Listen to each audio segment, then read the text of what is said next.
everyone, it's MJ and welcome to my March wrap up. Oh man, these are actually quite heavy. Ow. Anyway, in case you've been following me for a while, you may have noticed I didn't do a February wrap up. That's because I didn't actually finish any books in February. I did read, I just didn't finish any because I was just in a bit of a slump. But that's okay because this month I managed to complete 9 books.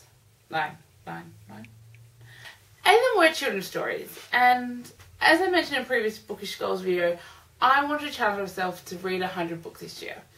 And I never thought to actually include the children's books I read into this tally because I do work with children during the week, so I read lots of books I haven't read. But then I looked after my friends' kids for a couple of weeks, and so all the books, children's books I've read, were actually with them at their house, are books we've never seen before. So I decided to include them because they weren't work related, and since it's my goals and books and I was happy with it, I can include whatever I like. So without further ado, I will go through all the books I read this month. In no particular order, I read I Spy by Edward Gibbs, Diary of the Wombat by Jackie French and illustrated by Bruce Waitley, Magpie Learns a Lesson by Sally Morgan, Ezekiel I'm not sure how to say that last name, so sorry, I'm not going to pronounce it. Illustrated by Tina. Yeah, I apologise if I'm missing any last names, it's just because I'm really unsure about the pronunciation. Racing Cars Roaring by Mandy Archer and Martha Lightfoot, Dinosaur's Dig by Penny Dale, The Owl and the Pussycat by Edward Lear and Charlotte Vokey. And the last 2 kids books I actually still don't have on me because the children I'm looking after got them out from their school library and they wouldn't, let me take them home just to do a video on them.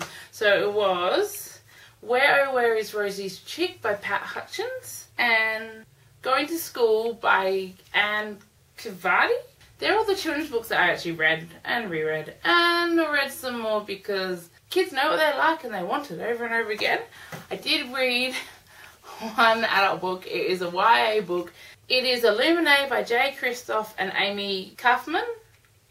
And completely wow, amazing. Needless to say, I loved it. I'd give it 1 billion stars if I could.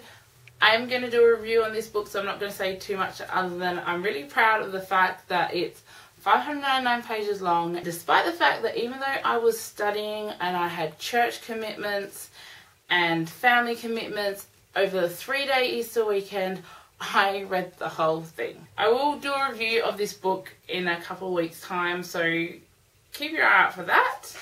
I'm not going to give books a star rating. I'm not 100% sure in these wrap-ups I'm going to keep doing that because what I like changes with my mood, so I may read something and love it and the next time I read it, or if I read it at a different time, I wouldn't like it as much. And I tried it out for my first video, but it didn't really fit me. So I'm just going to tell you most favourite and least favourite, and everything just fell in the middle somewhere. So that was ultimate favourite.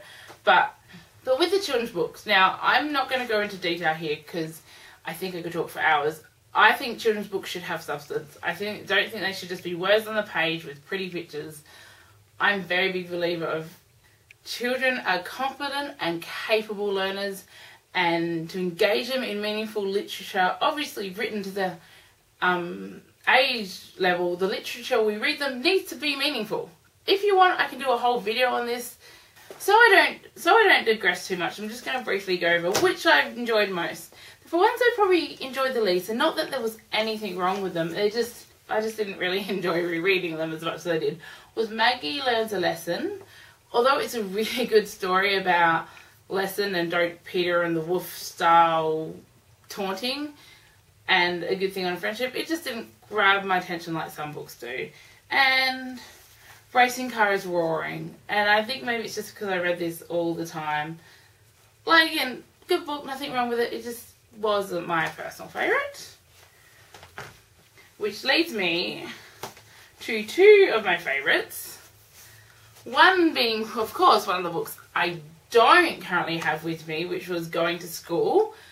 I really like this because I work with 0 to 5-year-olds and I'm on the teacher side of the helping children drop off, reassuring families that they're going to be okay, and it can be quite stressful and traumatic if it's not done well, and even then there are still tears and tantrums. What I liked about going to school is it had a child in there that was upset, but it also showed that through the day they were fine, and it showed the many different things you do at school. And I just really thought that was a really well done book. It wasn't just like, oh, we're going to school, everyone's happy, everyone's fine, it's fabulous and everything's fantastic, and oh, we're all sharing and everything's da da da da, because that is not a realistic portrayal of what school or early learning centres are. My next one is one I was so excited that I was so excited that the children are looking after picked, because I actually have a few of the books in this series, was Wombat Goes to School by Jackie French and Bruce Waitley. So these books are written as a diary style from the point of view of the wombat. The first one being Diary of the Wombat, and it's like this. It'll be Monday, morning, slept. Afternoon, ate. Afternoon, slept some more. Evening, dug a hole. It'll be kind of like that. But if you've got this wombat who's living in someone's garden, effectively, and essentially training these humans on how to take care of them. And so this one is a Wombat Goes to School, which I think is maybe the third or fourth one. It goes Diary of a Wombat, Baby Wombat's Week, and then there's this one and Christmas Wombat, but I'm not sure which order. I actually own Christmas Wombat. But it's just, I just like it. I think they're done well. There's not a lot of words, so you can add more words. It's just a way to meanly engage with children and look at different perspectives or how we look at things differently. And I just really love that about this story.